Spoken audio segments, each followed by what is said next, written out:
Hey guys, what's up? This is Pantsar Dragon, and today we'll be going over 20 tips to help improve as an AD carry. Now before we start the video, I'm in no way a challenger AD carry. I play most at a Diamond 1 level, and my main role is jungle for the new people watching my channel. And the only experience I really have with AD carries is playing as a support and watching what the AD carries do, and then I would just copy that and put that into my own playstyle when I was played as AD carry.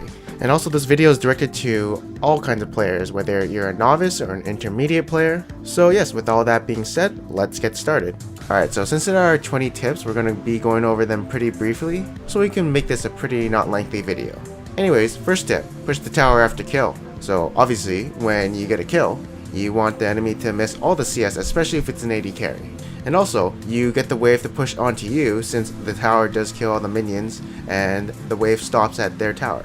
And so when you recall and come back to lane, the lane is pushing onto you and you can freeze it or keep the pressure onto the enemy and do whatever you want since you are ahead. Second tip, let the lane push and freeze it. So most times you want to stick with this mentality, as first of all it is safer to farm behind the river, and if you are ahead you can deny them CS since they don't want to really trade with you, which can force the enemy into a position where they can't CS because you are essentially denying them whenever they want to go for a last hit.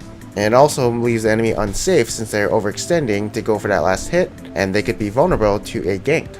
So what I like to do in the laning phase is usually try and freeze it in my tower always, unless you're trying to go for their tower or you want to end the laning phase. Alright, so next tip, most times you want to recall after a kill to buy an item to get an advantage over the enemy. So obviously you don't want to overstay and, let's say the enemy dies and comes back with 2 Doran's Blades while you're still at 1. You won't essentially have an advantage over him until you've gone back and bought your items. Alright, so next tip is very situational, where you want to recall and be back for the wave when it's pushing. So I mean, if you can, to get the wave pushing into you when you get like a double kill or something, and then come back just in time for the wave to reach you, you will essentially have a big advantage onto the enemy since you will be getting more CS and denying them creeps that his wave killed. So obviously this doesn't happen often, but I mean if it does ever happen, just time your recalls and make sure you get back when the wave hits your tower. Next tip is every time the enemy goes for a CS, give an auto attack. So the basic concept is since they are using an auto attack to kill a minion, they can't auto attack you at the same time when they're hitting a minion, so they're left open to your auto attacks. Obviously champions do differ in ranges, and so that relies as a factor when doing this, but general rule of thumb, it's a good note to stick in your head. Next tip is if the enemy is about to hit level 2 first, back off. Since they hit level 2 first, they will have higher base stats, an extra skill to hit you with, and their summoners, Ignite or Heal, will do more damage or heal more. So a smart enemy will take their aggression onto you and try and force a trade since they know they do have an advantage. And on the contrary, if you hit level 2 first, get aggressive. Alright, so when the lane is pushing, do golems. This only applies to blue side, as purple side you get white, which kicks your ass. And also you can't really kite it, and it also does a lot of damage. So why is this good? Well, you aren't going to lane, which can leave you open to ganks. If you are in a losing lane, you do avoid confrontation. And yeah, at most you might miss like 4 or 3 CS. And so it's not really that bad. I don't know how much golems are worth to minions, but they do give a pretty good amount of experience. You probably even want to do this even if you're winning the lane, as it is an easy cash grab, so they are a pretty good renewable resource.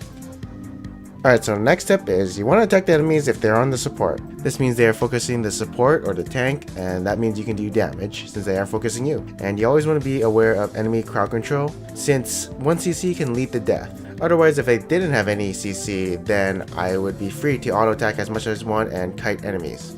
Alright, next tip is be in the back until the team fight starts. You don't want to die at the beginning of the team fight, or well, your team loses all the DPS. And so you shouldn't be up front and try and let someone else take the initiation. Unless you know you can outplay them, you have an escape to dodge the initiation. But usually the only time you'll be in the front line is if you're sieging and trying to get towers down. And if you do get caught out by like some sort of initiation or crowd control, you'll just learn next time that you won't get caught out like that since you know what's going to happen. Alright, so if you lose your lane, keep pushing out bot and just try and CS and catch up. This is the best thing you can do, as it does force the enemy carry who won his lane back down to where you are, and he won't be involved in team fights since he's got to get the CS that you pushed into his tower. And if you go mid, where usually the AD carries go after they got in your tower, you probably won't be as useful as him since he does have more items since he won the lane, and yeah, you'll eventually bust his tower. just remember you want to prioritize CS and catching back up if you're behind. And if your team is stronger 5v5, let's say you're mid and top 1, then yeah, you might want to be grouping. Alright, so now what if you win the lane? Alright, so the processing I do in my mind is basically I'm going to push out bot, and then once that's pushed, I can go rotate mid, do stuff with my team. If the mid tower is still there, I can maybe knock it down, just adding your presence elsewhere on the map. And of course, once that is all done and the wave starts pushing into your tower, that's when you can rotate bot and catch that wave, so you get the CS. And essentially you are forcing someone else to go bot lane while you go mid, since you push that wave out. Now, if you are strong or fed, or when you are at your power spike when you have these items, that's a time when you should be grouping with your team and say, let's do something. I can shred their whole team and kill them as long as you peel for me or something like that. You just gotta know your power spikes and when to abuse them. This all falls under the category of if you can win 5v5s, well obviously you're gonna want to group. So that kind of falls under all rules. And yeah, let's say you're Vayne 8-2 and you're just split pushing all day. You might want to group and help your team a bit, since essentially you are the whole team or half the team or whatever. So it might be a good time to lend your team your power. Alright, so if you're sucking in lane, try to farm and avoid damage. If you don't know the matchup or you're just getting outplayed, like the enemy's better than you, the least you could do is try to avoid damage and just farm up. This way, once mid-game does come around, maybe your team won on the other side of the map, and when teamfights do come around, you could be useful since you did farm up a bit and have some of your items. I usually switch to this mindset when I see that I'm getting destroyed in lane. Next tip, you don't want to use your escape into a bunch of people unless you are chasing and finishing off people down. So let's say you are in a teamfight or a skirmish or something, and let's say you use your escape as a gap closer. The enemy knows that since that is down, you are left vulnerable, and thus can easily jump onto you and kill you. So yeah, unless you know that their CC is down or they can't really kill you, then obviously you can use your escape into them and chase them down. But mostly you do want to hold on to your escape to, well, escape from the enemy. Alright, so a general rule of thumb is whenever the enemy gap closes onto you, you want to use your escape. So if the enemy is, say, an assassin who's melee, you want to create a gap between you and the enemy, since you don't want to be in range of their spells or melee attacks. Thus, you survive. So next tip, you don't want to ever get near assassins without peel. Assassins are bursty type of champions, and the reason behind this is because they can probably one-shot you. And so if you do see that their cooldowns are down, that's an opportunity for you to take them down and auto-attack them. Alright, so always auto-attack every chance you get. Remember, every auto attack counts, and the moment you stop auto attacking, then that means your team's damage per second is cut 1/3. And so in teamfights, try to put a mindset where you have to auto attack every time you get the chance to. Alright, so if the support roams, stay back and don't get caught. So since the enemy knows that you're 2v1, they will get aggressive on you and do anything to catch you out and kill you. And so you're just going to want to back off and give up some creeps, or at least try and get in range for experience range without getting caught by any kind of spells.